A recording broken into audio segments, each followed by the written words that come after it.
الدین الخالص. الحمدللہ رب العالمین والصلاة والسلام علی سید المرسلین وعلی آلہ وصحبہ اجمعین، اما بعد.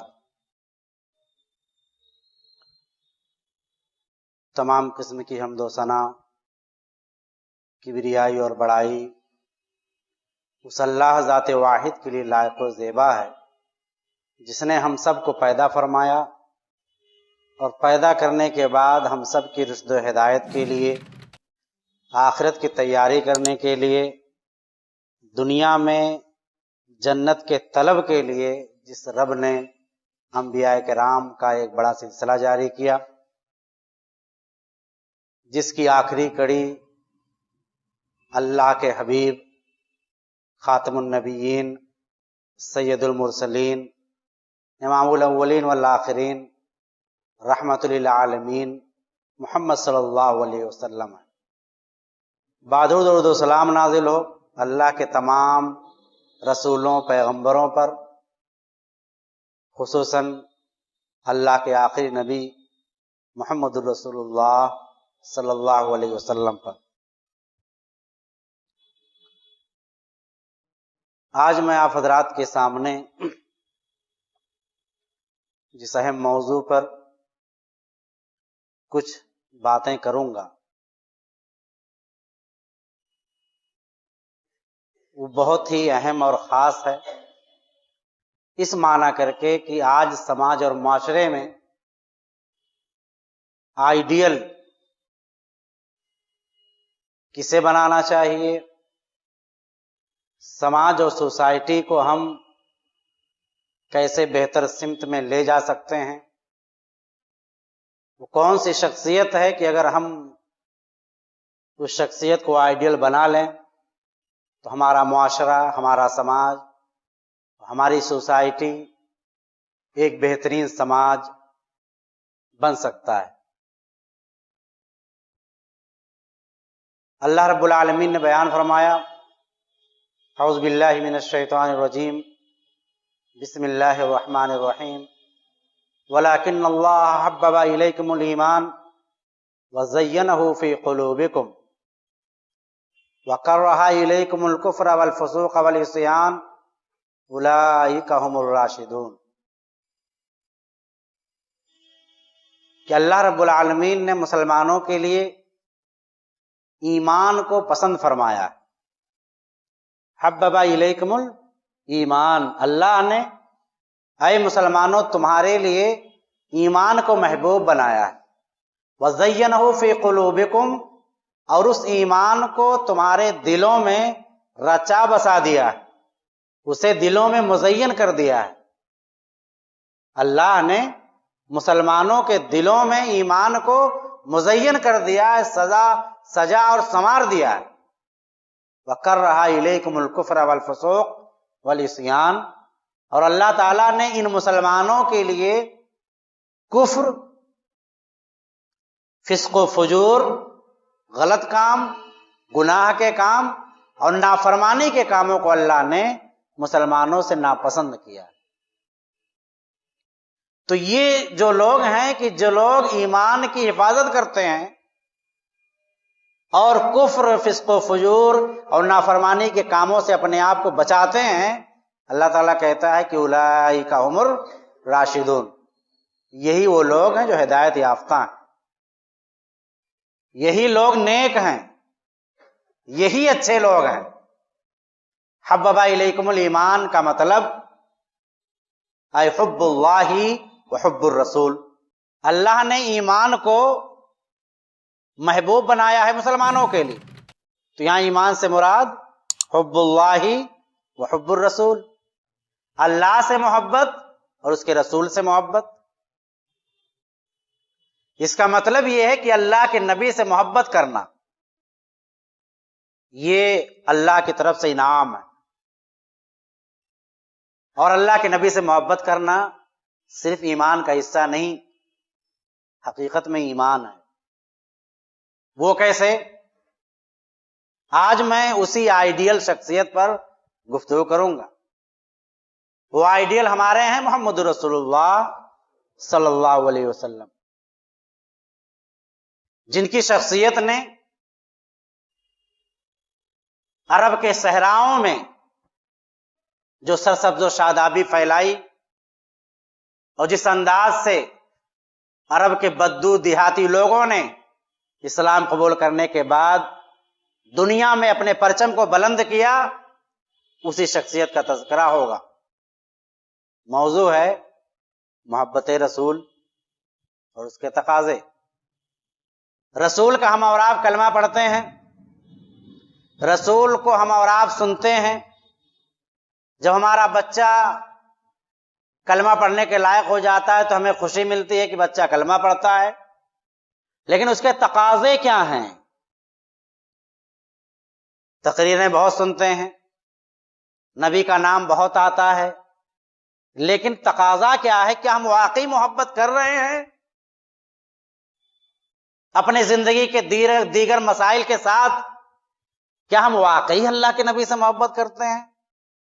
اسے چیک کرنے کے لیے ہم اور آپ یہاں جمع ہوئے ہیں۔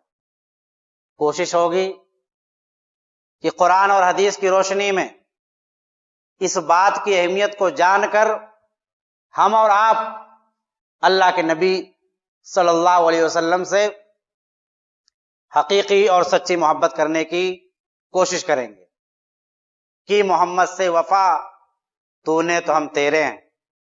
اللہ کے نبی کی شخصیت اور ذات اللہ رب العالمین نے قرآن میں کہہ دیا، قل ان کنتم تحبون اللہ، اے اللہ کے نبی، اے محمد رسول اللہ، آپ ان سے کہہ دیجئے کہ اگر تم لوگ چاہتے ہو کہ اللہ تم سے محبت کرے تو میرے نبی کی اتباع اور پیروی کرو۔ وہ ذات کتنی اہم ہے۔ اللہ کے نبی صلی اللہ علیہ وسلم نے ارشاد فرمایا، حضرت انس رضی اللہ تعالیٰ عنہ حدیث کے راوی ہیں، وہ روایت کرتے ہیں کہ اللہ کے نبی نے کہا، لا یؤمن احدکم حتی اکون احب الیہ من ولدہ ووالدہ والناس اجمعین، کہ تم میں سے کوئی مومن ہو ہی نہیں سکتا، اے مسلمانوں تم میں سے کوئی صحیح معنوں میں مسلمان نہیں ہو سکتا جب تک کہ میں اس کے نزدیک محبوب نہ ہو جاؤں۔ کس سے زیادہ؟ اس کے والدین سے زیادہ، اس کی اولاد سے زیادہ، اور دنیا کے دیگر تمام لوگوں سے زیادہ۔ اب سوال یہ پیدا ہوتا ہے کہ ہمارے اور آپ کے نزدیک نبی سے محبت کیا اس انداز کا ہے؟ اس کا جواب آپ کو اپنے آپ کو دینا ہے، اس کا جواب مجھے اپنے آپ کو دینا ہے کہ آیا نبی سے محبت ہم والدین سے زیادہ، اولاد سے زیادہ، دنیا کی دیگر چیزوں سے زیادہ کرتے ہیں یا نہیں کرتے؟ ہم سب کو اپنا اپنا محاسبہ کرنا ہے۔ حاسبو قبل ان تحاسبو، اے مسلمانوں محاسبہ کر لو قبل اس کے کہ اللہ تعالیٰ تمہارا محاسبہ قبرستان میں کرنا شروع کر دے۔ اپنا جائزہ لے لو، اپنی زندگی کو ٹٹولو کہ کیا نبی کی شخصیت آج ہمارے دلوں میں اس انداز کی ہے کہ نبی کے فرامین، نبی کی سنت، نبی کے دلائل اور نبی کی باتیں سامنے آئیں تو بلا چونچرا ہم اسے قبول کر لیں؟ یہ سوال ہمیں اپنے آپ سے کرنا ہے۔ اللہ رب العالمین ارشاد فرماتا ہے، النبی اولی بالمؤمنین من انفسہم، کہ نبی کی ذات مومنوں کے لیے ان کے اپنے جانوں سے زیادہ اہمیت کی حامل ہے۔ النبی اولا، نبی زیادہ حقدار ہیں، نبی زیادہ حقدار ہیں مومنوں کو ان کے نفسوں سے زیادہ، یعنی مومن ان کا نبی کا خیال زیادہ کریں۔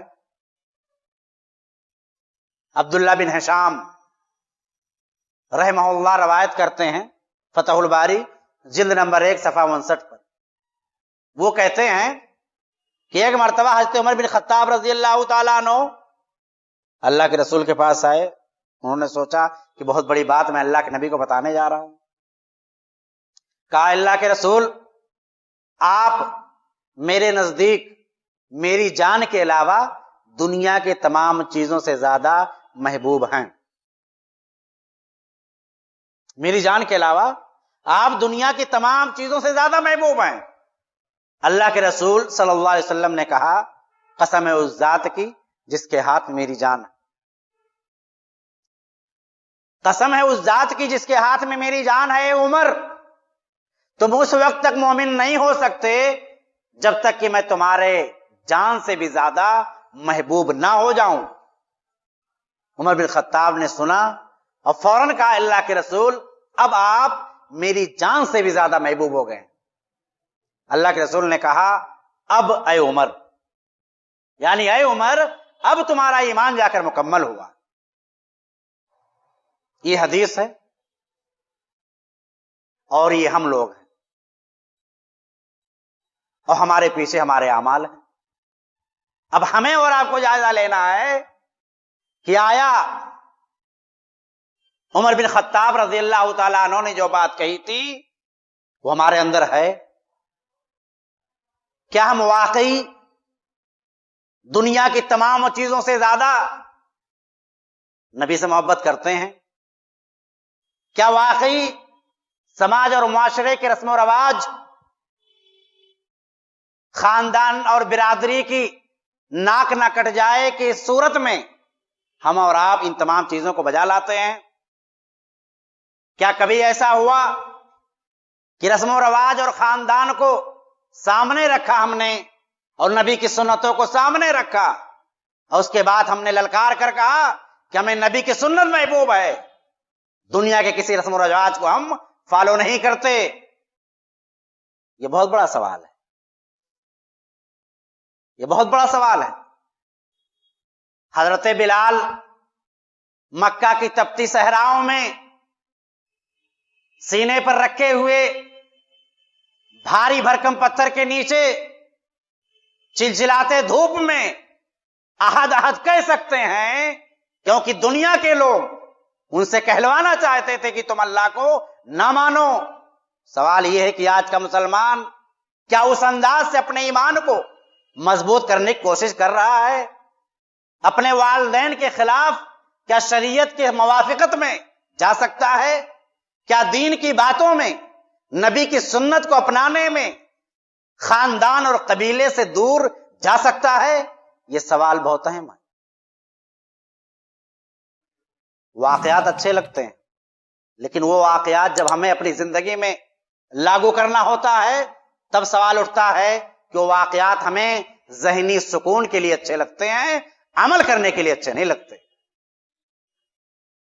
عمل سے زندگی بنتی ہے، جنت بھی جہنم بھی۔ عمل سے زندگی بنتی ہے، جنت بھی جہنم بھی۔ یہ خاکی اپنی فطرت میں نہ نوری ہے نہ ناری ہے۔ اللہ نے جہاں پر ایمان کا تذکرہ کیا وہیں پر عمل صالح کا تذکرہ فرمایا، اور ہم نے اور آپ نے اپنی زندگی کے نہ جانے کتنی بہاریں دیکھ چکے ہیں۔ ان بہاروں میں ہم نے نبی سے محبت کے جو دعوے کیے ہیں کیا ہم نے اسے بجا لایا؟ اور آگے بڑھتے ہیں، سورہ توبہ آیت نمبر 24۔ اللہ رب العالمین ارشاد فرماتا ہے نبی کی محبت، اللہ کی محبت اور اللہ کے راستے میں قربانی دینے کی محبت، اس کا تذکرہ کرتے ہوئے اللہ کہتا ہے قل ان کان آباؤکم وابناؤکم واخوانکم وازواجکم وعشیرتکم واموال اقترفتموها وتجارۃ تخشون کسادها ومساکن ترضونها احب الیکم من اللہ ورسولہ وجہاد فی سبیلہ فتربصوا حتی یاتی اللہ بامرہ۔ یہ آیت کریمہ ہے۔ اس آیت کریمہ میں اللہ تعالیٰ نے وہ تمام چیزیں بتلا دی جس کی وجہ سے انسان اللہ یا اس کے رسول سے محبت کرنا کم کر دیتا ہے۔ ان تمام کا تذکرہ، جو جو چیزیں سماج اور معاشرے میں ہو سکتی ہیں جن کی وجہ سے انسان رب سے اور نبی سے محبت کرنا کم کر سکتا ہے، اللہ نے اس کا تذکرہ کیا۔ کیا کہا؟ قل، اے نبی کہہ دیجئے ان کان آباؤکم، اگر تمہارے باپ دادا، وابناؤکم تمہاری اولاد، اور تمہارے بھائی، واخوانکم وازواجکم تمہاری بیویاں، وعشیرتکم تمہارا خاندان، واموال اقترفتموها اور وہ مال جو تم نے کمایا ہے، ومساکن ترضونها اور وہ خوبصورت بلڈنگ جس میں سکون اور اطمینان کے ساتھ رہتے ہو، احب الیکم تمہارے نزدیک زیادہ محبوب ہیں کس سے؟ اللہ سے، اس کے رسول سے، اور اللہ کے راستے میں قربانی دینے سے۔ اگر یہ زیادہ محبوب ہیں، باپ دادا کے رسم و رواج، باپ دادا کے رسم و رواج سے میں آگے نہیں بڑھ سکتا، والدین کے سامنے میں یہ کام نہیں کر سکتا، میرے بھائی بندو یہ بات نہیں مانتے، میری بیوی یہ بات نہیں قبول کرتی، میرا خاندان قبیلہ یہ برداشت نہیں کرتا، میری مال جو ہم نے کمایا ہے وہ میں کیسے خرچ کر سکتا ہوں، خوبصورت عالی شان بلڈنگ، اس کے آرام اور آسائش کو کیسے چھوڑ سکتا ہوں؟ اللہ نے کہا اگر یہ چیزیں زیادہ محبوب ہیں اللہ، اس کے رسول اور اللہ کے راستے میں قربانی دینے سے، تو سنو اللہ کے عذاب کا انتظار کرو، فتربصوا حتی یاتی اللہ بامرہ، اللہ کے عذاب کا انتظار کرو۔ کیا پتا چلا اس آیت سے؟ پتا یہ چلا کہ رسول سے محبت اللہ کے ساتھ ساتھ اور دین کے نام پر قربانی دینے کے ساتھ ساتھ رسول سے محبت سب سے زیادہ ضروری ہے۔ ایک نوجوان سے کل بات کر رہا تھا، شادی کر لو، کہا کیسے شادی کروں، خاندان سے اگر ہٹا معاملہ ہو جائے گا، بنارس کے بعد یہ حالات، اور اپنے لوگوں کی بات بتا رہا ہوں، آخر کیوں ہم دین اور شریعت کی خاطر ان بندھنوں کو نہیں توڑ رہے ہیں؟ کیا مجبوری؟ جس کا مطلب یہ ہے کہ ہمارے دلوں میں رب کا خوف جیسا ہونا چاہیے ویسا نہیں ہے، نبی سے جیسی محبت ہونی چاہیے ویسی نہیں ہے، اللہ کے راستے میں قربانی دینے کی محبت جیسی ہونی چاہیے ویسی نہیں۔ اور یقین جانیے کہ اللہ کے رسول صلی اللہ علیہ وسلم سے محبت کرنا، میں آپ کو بہت بہترین مثالوں سے سمجھاتا ہوں کہ کتنی زیادہ اہمیت کی حامل چیز ہے نبی سے محبت۔ عام طور پر دنیا میں 3 چیزوں میں محبت ہوتی ہے، 3 چیزوں کی وجہ سے محبت ہوتی ہے عام طور پر۔ نمبر 1 طبعی محبت جسے کہتے ہیں، طبعی محبت نمبر 1۔ طبعی محبت کیا ہے؟ قرابت داری، خاندان، قبیلہ، قریبی لوگ، رشتہ دار۔ نمبر 2 عقلی محبت، عقل کہے، عقل، دماغ۔ یہ کیا ہے بھائی؟ عقلی محبت، اس میں ہوتا ہے کہ انسان کا حسن، اس کا کمال، اس کے احسانات، ملت اور سماج پہ اس کے احسانات، اس کی وجہ سے عقل کہے کہ بھائی اس سے محبت ہونی چاہیے۔ اور نمبر 3 روحانی محبت، یا جسے ہم دینی محبت کہہ سکتے ہیں، جو مذہب کی بنیاد پر ہوتی ہے۔ محبت کی یہی 3 قسمیں ہیں، اور اللہ کے نبی سے یہ تینوں قسم ثابت ہیں کہ نبی سے محبت کیا جانا چاہیے۔ پہلی محبت جو میں نے بتلائی طبعی محبت، وہ کیسے اللہ کے نبی سے ہوگی؟ اللہ رب العالمین نے قرآن میں کہا وَأَزْوَاجُهُ أُمَّهَاتُكُمْ، کہ نبی کی بیویاں تمہاری مائیں ہیں۔ اے مسلمانوں، نبی کی جتنی بیویاں ہیں وہ سارے مسلمانوں کی کیا ہیں؟ ماں۔ اسی لیے آپ سنتے ہوں گے اماں عائشہ فرماتی ہیں، اماں خدیجہ فرماتی ہیں، اماں ام حبیبہ فرماتی ہیں، یہ سب سنتے ہیں نا۔ امت کی ماں ہیں نبی کی بیویاں، تو طبعی محبت ثابت ہوئی۔ رب کا حکم ہے وَأَزْوَاجُهُ أُمَّهَاتُكُمْ، رب نے اپنے کلام میں حکم دیا ہے، ادھر ادھر نہیں، رب نے اپنے کلام میں۔ جس قرآن کریم کی ایک آیت کا انکار ہمیں کفر تک پہنچا سکتا ہے۔ طبعی محبت نبی کے ساتھ۔ عقلی محبت جو میں نے بتلایا کہ کسی کے حسن، اس کے کمالات، اس کے احسانات کی وجہ سے۔ تو آئیے ذرا دیکھیں کہ نبی کے حسن کی تعریف حضرت حسان بن ثابت نے کیسے کیا۔ شاعر رسول ہیں، کیا کہتے ہیں حسان بن ثابت؟ لم تر قط عینی واحسن منک لم تر قط عینی واجمل منک لم تلد النساء خلقت مبرئا من كل عیب کانک قد خلقت کما تشاء۔ اللہ کے نبی کے بارے میں واحسن منک لم تر قط عینی، اے نبی محترم، آپ سے زیادہ خوبصورت میری آنکھوں نے آج تک دیکھا ہی نہیں۔ نبی کی خوبصورتی، نبی کی خوبصورتی، واحسن منک لم تر قط عینی، میری آنکھوں نے آج تک آپ سے زیادہ خوبصورت دیکھا ہی نہیں۔ واجمل منک لم تلد النساء، آج تک کسی ماں نے آپ سے زیادہ خوبصورت بچہ ہی نہیں جنا ہے.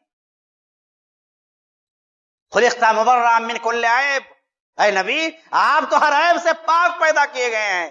ایسا لگتا ہے جیسے آپ جیسا چاہتے تھے ویسے ہی اللہ نے پیدا کر دیا.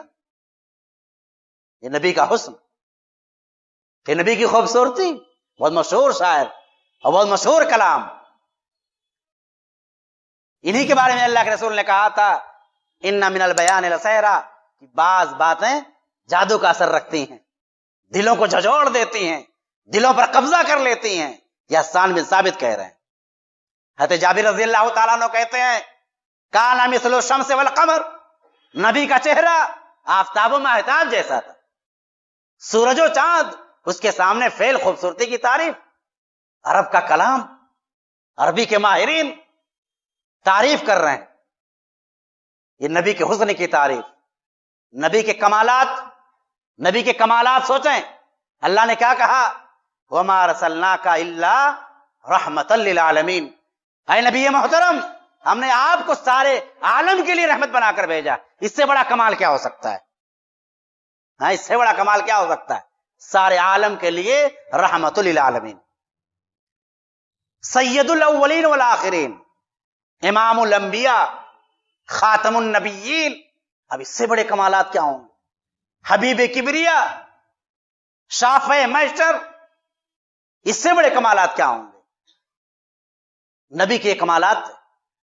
دنیا جن چیزوں کی وجہ سے کہتی ہے کہ اس شخصیت سے محبت کرو، نبی کے اندر وہ ساری چیزیں، نبی کے اندر وہ ساری چیزیں. نبی کے احسانات دیکھنے ہیں. آئیے ذرا دیکھیں کہ نبی کی ایک بیوی نبی کا تذکرہ کرتے ہوئے کیا کہتی ہے. آج ہم اور آپ غور کریں کہ ہماری بیویاں کیا آج ہماری تعریف کر سکتی ہیں؟ ہماری بیگمیں گھر کے اندر جو رہتی ہیں ہمارے ساتھ 24 گھنٹہ، کیا جو ہمارے سیرت، اخلاق اور کردار کی تعریف کر سکتی ہیں؟ النکاح من سنتی پڑھے تھے نا ہم لوگوں نے. کیا پڑھتے ہیں مولوی صاحب؟ النکاح من سنتی، نکاح میری سنت ہے. میرا سوال آپ سب سے ہے، اللہ ماشاء اللہ جو لوگ بھی ہیں اپنے آپ پر غور کریں کہ کیا میری بیوی جس انداز سے نبی صلی اللہ علیہ وسلم کی تعریف ان کی بیوی کرنے جا رہی ہیں، کیا ہمارے اخلاق و کردار کی تعریف ہماری بیویاں کر سکتے؟ ڈر لگتا ہے کہیں میری بیوی راز نہ کھول دے، کہیں گھر کے اندر کے راز نہ کھل جائیں. اما خدیجہ کہتی ہیں ڈرے ہوئے، سہمے ہوئے، ابھی نبی نہیں بنائے گئے ہیں. آج اگر عہدہ مل جائے تو ہم اور آپ نہ جانے کتنوں کو دبا ڈالیں گے. ابھی نبی نہیں بنائے گئے ہیں. آئے ڈرے ہوئے، مجھے کمبل اڑاؤ، مجھے کمبل اڑاؤ، مجھے میری جان کا خطرہ ہے، مجھے میری جان کا خطرہ. ایسا بھی نہیں ہے کہ نبی محترم حضرت خدیجہ کو بہلا پھسلا لے جائیں گے. حضرت خدیجہ کی عمر کتنی ہے؟ 40 سال. نبی کی عمر کتنی ہے؟ 25 سال. تب جا کر شادی ہوتی. نبی کی عمر جا کر ہوتی ہے 41 سال، 40 سال کچھ دن، تب جا کر کے نبوت ملتا ہے. وہی شروعات ہوتی ہے فرشتے کے آنے جانے. یعنی پتہ یہ چلا کہ حضرت خدیجہ کی عمر تقریباً اس وقت 60 سال رہی ہوگی. یعنی نبی کی زوجیت میں تقریباً 15 سال رہی ہیں وہ. کیا کہتی ہیں؟ اے آقائے نامدار آپ کو جان کا خطرہ؟ کلا ابشر، ہرگز نہیں، آپ خوش ہو جائیں. کلا ابشر فواللہ لا یخزیک اللہ ابدا، اللہ کی قسم اللہ آپ کو ضائع کر ہی نہیں سکتا. فواللہ، اللہ کی قسم، انک لتصل الرحم، آپ تو رشتے ناتوں کو جوڑتے ہیں. وتصدق الحدیث، آپ ہمیشہ سچ بولتے ہیں. وتحمل الکل، مجبور اللاچار لوگوں کا بوجھ اٹھاتے ہیں. وتکسب المعدوم، محروموں کو کما کر کھلاتے ہیں. وتقری الضیف، مہمان نوازی کرتے ہیں. وتعین علی نوائب الحق، اور لوگوں کو ان کے حقوق دوسروں سے دلواتے ہیں.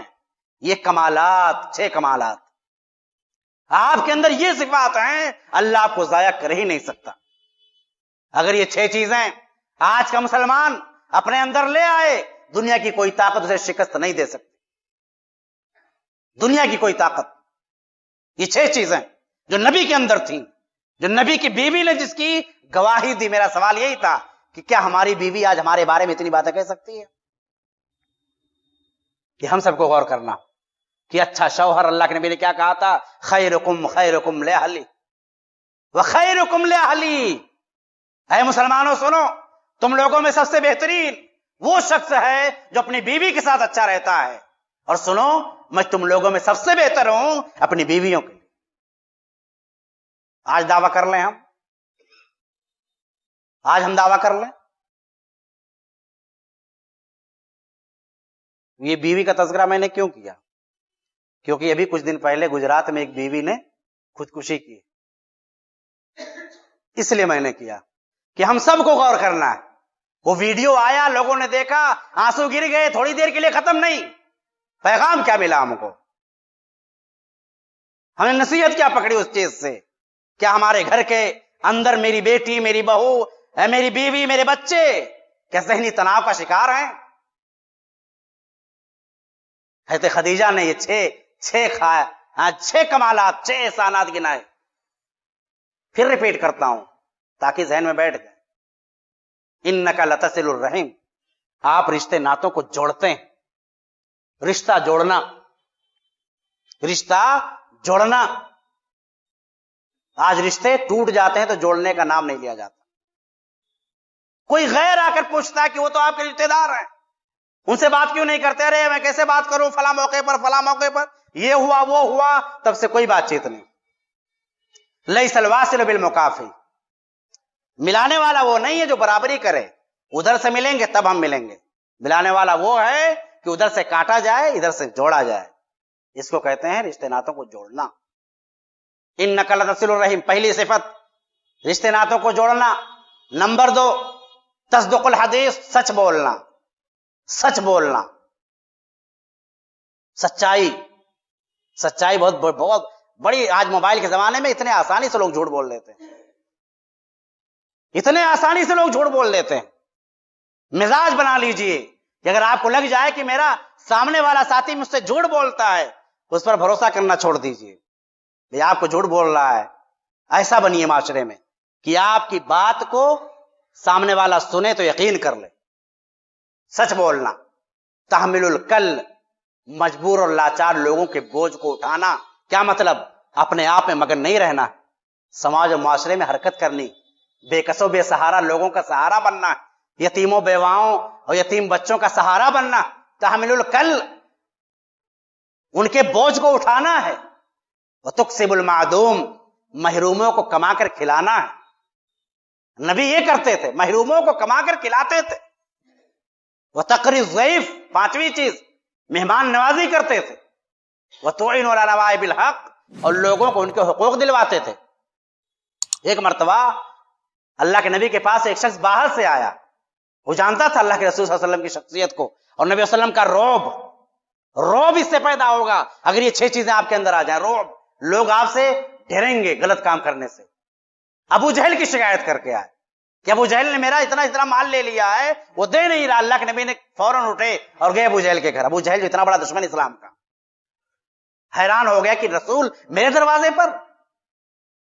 اللہ کے نبی نے کہا اس شخص کا تم نے فلاں چیز لیا ہے، کیوں نہیں واپس کرتے ہو؟ فوراً اندر گیا اور ساری چیزیں لا کر اس کو دے دی. سوچئے کہ اتنا رعب تھا نبی صلی اللہ علیہ وسلم کا. یہ رعب آپ بھی پیدا کر سکتے ہیں، لیکن کب؟ جب یہ صفات آپ کے اندر آئیں گی. اب اتنی چیزیں سننے کے بعد اتنا تو پتا چلا کہ رسول سے محبت کرنا بہت ضروری، اس کے بغیر چارہ نہیں ہے. رسول سے محبت بہت ضروری ہے، اس کے بغیر چارہ نہیں. اب رسول سے محبت کا تقاضا کیا ہے؟ وہ مختصراً 8 بجے اذان ہے تو کوشش کروں گا کہ 50 تک ختم ہو جائے. اذان کی جماعت ہے، اذان. تقاضا کیا ہے؟ نمبر 1، پہلا تقاضا رسول سے محبت. چلیے الحمدللہ ہم لوگ بیٹھے تھے، اتنی چیزیں سنی، دل میں آیا کہ رسول سے محبت کریں. تو اب شروع ہوا کہ کرنا کیا ہے. نمبر 1 احترام و تعظیم. پہلی چیز کیا؟ احترام اور تعظیم رسول کی. وہ کیسے؟ اللہ رب العالمین نے ارشاد فرمایا یا ایھا الذین آمنوا لا تقدموا بین یدی اللہ ورسولہ واتقوا اللہ ان اللہ سمیع علیم. اے مسلمانوں، اللہ اس کے رسول سے آگے نہ بڑھو. لا تقدموا بین یدی اللہ ورسولہ، اللہ اس کے رسول سے آگے نہ بڑھو. رسول کا احترام یہ ہے کہ رسول کی بات آ جائے، اللہ کی بات آ جائے، اس سے آگے اب آپ کو نہیں بننا ہے. اگر بڑھ گئے تو پھر یہی شعر فٹ ہوگا، رہ گئی رسم ازاں روح بلالی نہ رہی. رہ گئی رسم ازاں روح بلالی نہ رہی، اور فلسفہ رہ گیا تلقین غزالی نہ رہی. نبی اور اللہ سے محبت کا احترام و تعظیم یہی ہے کہ اللہ اس کے رسول کی بات آ جائے، من وعن قبول کر لیا جائے بس. دوسری آیت، یا ایھا الذین آمنو، اے لوگوں جو ایمان لائے ہو اللہ اس کے رسول سے ایک تو آیت یہ، دوسری کہ اللہ اس کے رسول کے سامنے بلند آواز سے باتیں نہ کرو. ولا تجهروا له بالقول كجهر بعضكم لبعض ان تحبط اعمالكم وانتم لا تشعرون. اللہ اس کے رسول کے سامنے آواز بلند نہ کرو. کیا مطلب؟ کہ اللہ اس کے رسول کی بات اگر آج سامنے آ جائے تو ہم کو اس سے زیادہ کچھ بولنا ہی نہیں، خاموش. اب وہاں اگر ہم نے بول دیا تو بربادی کیا ہو رہی ہے پتہ ہے آگے؟ کہ تمہارے انسانوں کے سارے اعمال برباد ہو جائیں گے اور تمہیں پتہ تک نہیں چلے گا. اللہ اس کے رسول، یا ایھا الذین آمنوا لا ترفعوا اصواتکم فوق صوت النبی ولا تجهروا له بالقول كجهر بعضكم لبعض ان تحبط اعمالکم، تمہارے سارے اعمال برباد ہو جائیں گے. وانتم لا تشعرون، تمہیں احساس تک نہیں ہوگا. تو اللہ کے نبی کا احترام یہ ہے کہ اللہ کے نبی کی بات آ گئی، اللہ کے نبی کی بات آ گئی، بس اسے قبول کرنا ہے، اسے قبول کرنا ہے. تیسری آیت، اذان ہو.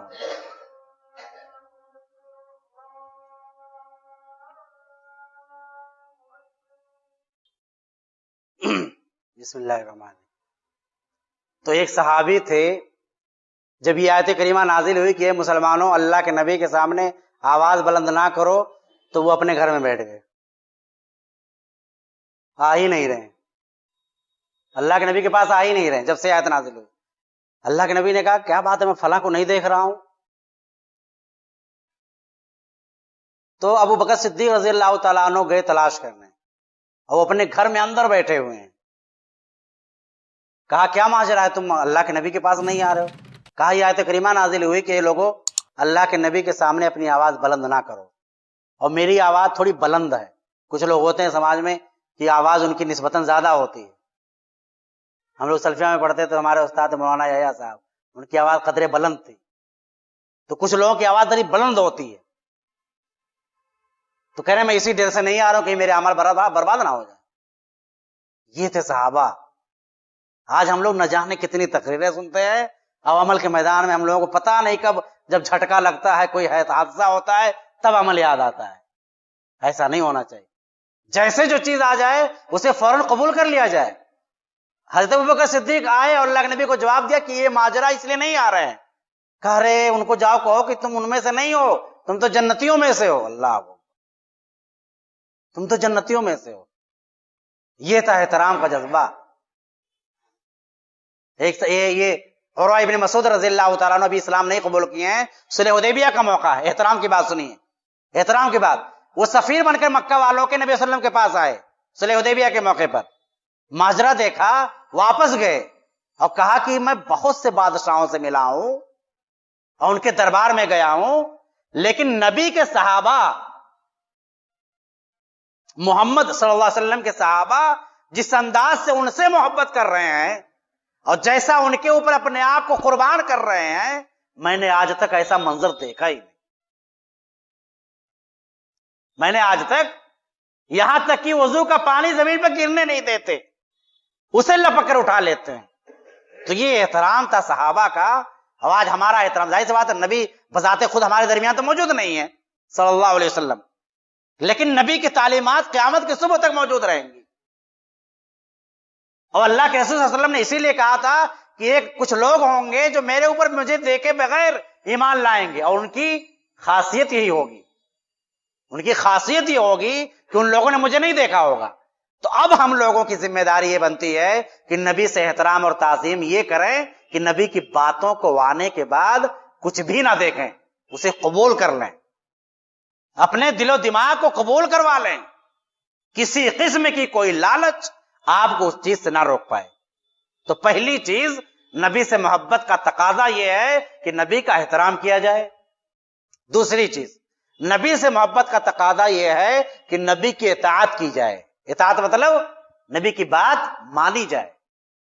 جیسے آج ہم باس کی بات مانتے ہیں، جیسے ہم آج مضبوط لوگوں کی باتیں مانتے ہیں، جیسے ہم نیتاؤں کی باتیں مانتے ہیں، اس سے کہیں زیادہ اٹھ کر ایک صحابی آئے اور کہا اللہ کے رسول میں آپ سے اپنی جان و مال اور اہل و عیال سے زیادہ محبت کرتا ہوں. تو نبی نے جواب نہیں دیا. جواب کس نے دیا؟ اللہ نے جواب دیا. فوراً آیت کریمہ نازل فرما دی. کیا کہا؟ وَمَن يُطِعِ اللَّهَ وَالرَّسُولَ فَأُولَٰئِكَ مَعَ الَّذِينَ أَنْعَمَ اللَّهُ عَلَيْهِمْ مِنَ النَّبِيِّينَ وَالصِّدِّيقِينَ وَالشُّهَدَاءِ وَالصَّالِحِينَ وَحَسُنَ أُولَٰئِكَ رَفِيقًا. کہ جو لوگ اللہ اس کے رسول کی اطاعت کرتے ہیں وہ لوگ کس کے ساتھ ہوں گے قیامت کے دن؟ نبیوں، صدیقین، شہداء، صالحین. اور یہ کتنے بہترین لوگ ہیں کہ یہ جو لوگ اللہ اس کے رسول کی اطاعت کرتے ہیں وہ ان کے ساتھ آخرت میں ہوں گے. تو نبی سے محبت کا تقاضا کیا ہے؟ نبی کی اطاعت کی جائے، نبی کی باتوں کو فالو کیا جائے، نبی کو آئیڈیل مانا جائے. زبانی نہیں، عملی. زبانی نہیں، عملی. ہمارے آئیڈیل کون؟ وَلَقَدْ كَانَ لَكُمْ فِي رَسُولِ اللَّهِ أُسْوَةٌ حَسَنَةٌ. اے لوگو تمہارے لیے رسول کی زندگی میں بہترین اسوہ اور نمونہ ہے. نبی کیا ہے؟ وَإِنَّكَ لَعَلَىٰ خُلُقٍ عَظِيمٍ. سب سے اعلیٰ اخلاق پر فائز ہمارے اور آپ کے نبی ہیں. تو ان کی ذات کی اتباع اور پیروی کرنا، ان کی اطاعت و فرمانبرداری کرنا. اللہ کے نبی ارشاد فرماتے ہیں من احب سنتی فقد احبنی ومن احبنی کان معی فی الجنہ. کہ جو مجھ سے محبت کرتا ہے، ومن احب سنتی، جو میری سنت سے محبت کرتا ہے وہ گویا کہ مجھ سے محبت کرتا ہے، اور جو مجھ سے محبت کرتا ہے وہ کہاں ہوگا؟ جنت میں میرے ساتھ ہوگا. اس حدیث نے تو واضح کر دیا، ایک دم کلیئر کر دیا، ایک دم کلیئر کر دیا ہمارے زمانے کے لوگوں کے لیے کہ نبی کی سنت سے محبت، نبی سے محبت، اور نبی سے محبت اللہ کے ہاں نبی کا ساتھ. حضرت سفیان ثوری رحمۃ اللہ علیہ کہتے ہیں کہ نبی سے محبت کا مطلب المحبت اتباع رسول اللہ صلی اللہ علیہ وسلم. محبت کا مطلب ہی یہی ہے کہ نبی کی اتباع کی جائے. اور تیسری چیز نبی سے محبت کا تقاضا، تیسرا کیا ہے؟ نبی سے دلی محبت کیا جائے، قلبی محبت، قلبی، دلی، اندر سے بالکل. وہ کیسے؟ اللہ نے ارشاد فرمایا فَلَا وَرَبِّكَ لَا يُؤْمِنُونَ حَتَّى يُحَكِّمُوكَ فِيمَا شَجَرَ بَيْنَهُمْ ثُمَّ لَا يَجِدُوا فِي أَنفُسِهِمْ حَرَجًا مِّمَّا قَضَيْتَ وَيُسَلِّمُوا تَسْلِيمًا. قسم ہے اے نبی تیرے رب کی. اللہ تعالیٰ اپنے نبی سے کہہ رہا کہ اے نبی، اے محمد صلی اللہ علیہ وسلم، تمہارے رب کی قسم کھا کے کہتا ہوں کہ وہ لوگ مسلمان ہو ہی نہیں سکتے جو اپنے سارے معاملات میں آپ کو فیصل نہ بنا لیں، اور جب آپ فیصلہ کر دیں تو اپنے دلوں میں کچھ بھی گنجائش نہ رکھیں، سر تسلیم خم کر دیں. قلبی محبت یہی ہوتی ہے، جس سے انتہا درجے کی محبت ہوتی ہے اس کی ہر ادا پسند آتی ہے. اور یہی مطلوب ہے، نبی سے محبت کا تقاضا یہی ہے. دوسری جگہ اللہ نے ارشاد فرمایا وما كان لمؤمن ولا مؤمنة اذا قضى الله ورسوله امرا ان يكون لهم الخيرة. کہ کسی مومن مرد اور مومنہ عورت کے لیے کوئی اختیار بچتا ہی نہیں ہے جب اللہ اس کے رسول فیصلہ کر دیں. یہ سب قرآن کی آیتیں ہیں، یہ سب قرآن کی آیتیں ہیں. آخری چیز نبی سے محبت کا تقاضا یہ ہے کہ نبی کی اتباع کیسے کی جائے. حضرت سالم کے بارے میں آتا ہے، روایت کرتے ہیں حضرت موسیٰ اشعری یا غالباً کون راوی ہیں، وہ روایت کرتے ہیں کہ حضرت سالم بن عبداللہ بن عمر، حضرت عمر بن خطاب کے پوتے، وہ جب سفر کرتے تو کچھ جگہوں کو تلاش کرتے. وہ کون سی جگہیں ہوتی؟ جہاں ان کے ابا یعنی حضرت عبداللہ نماز پڑھا کرتے تھے. اور حضرت عبداللہ کے بارے میں مشہور ہے کہ صحابہ میں نبی کی ایک ایک سنت کا سب سے بڑا شہدائی اگر کوئی تھا تو عبداللہ بن عمر رضی اللہ تعالیٰ عنہ. ان کے بارے میں آتا ہے کہ نبی صلی اللہ علیہ وسلم اگر کہیں پر بیٹھ کر استنجا کیے ہوئے ہیں تو اگر وہ وہاں سے گزرے تو استنجا لگی ہو نہ لگی ہو ایسے ہی بیٹھ جاتے تھے کہ اللہ کے رسول یہاں بیٹھے تھے. اللہ کے نبی نے یہاں پر سنت پڑھی تھی تو اللہ کے نبی سنت پڑھی تھی تو جب بھی یہ گزرتے تھے وہاں وہ سنت پڑھتے تھے. یہ نبی کی اتباع یہ ہے. حضرت جابر رضی اللہ تعالیٰ عنہ کہتے ہیں کہ اللہ کے نبی نے ایک موقع پر کہا سرکہ سالن ہے. سرکہ کیا ہے؟ سالن ہے. کہتے ہیں کہ مجھے سرکہ پسند نہیں تھا لیکن تب سے میں سرکے کو پسند کرنے لگا.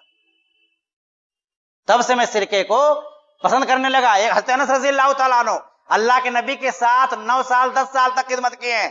وہ کہتے ہیں کہ مجھے کدو نہیں پسند تھا لیکن جب میں نے دیکھا کہ رسول کو کدو پسند ہے تب سے میں نے بھی پسند کرنا شروع کر دیا. یہ ہوتی اتباع. اتباع کیسے کہتے ہیں؟ پیچھا کرنا کسی کا. جیسے ایک کار دوسرے کار کی پیچھا کرتی ہے, ایک گاڑی دوسرے گاڑی کی پیچھا کرتی ہے. تو اس انداز سے رسول سے محبت کرنا یہ ہم لوگوں کے لیے بے حد ضروری ہے. اگر ہمارے اور آپ کے دلوں میں کہیں بھی شیطانی وساوس موجود ہوں یا غفلت موجود ہو اسے ہم فوراً کلین کریں, صاف کریں, وائپر چلائیں جلدی سے, ورنہ اگر موت ہو گئی تو خطرہ ہو سکتا ہے. اللہ سے دعا کہ اللہ رب العالمین ہم سب لوگوں کو نبی سے محبت کرنے کا جذبہ پیدا کرے اور نبی کی سنتوں پر عمل کرنے کی توفیق عطا فرمائے. اے اللہ ہم تمام مسلمانوں کو ذات پات برادری ایریا علاقہ کو چھوڑ کر کے رسم و رواج کو چھوڑ کر کے نبی کی ایک سنت پر عمل کرنے کی توفیق عطا فرما. آمین. وآخر دعوانا الحمدللہ رب العالمین. والسلام علیکم ورحمۃ اللہ وبرکاتہ.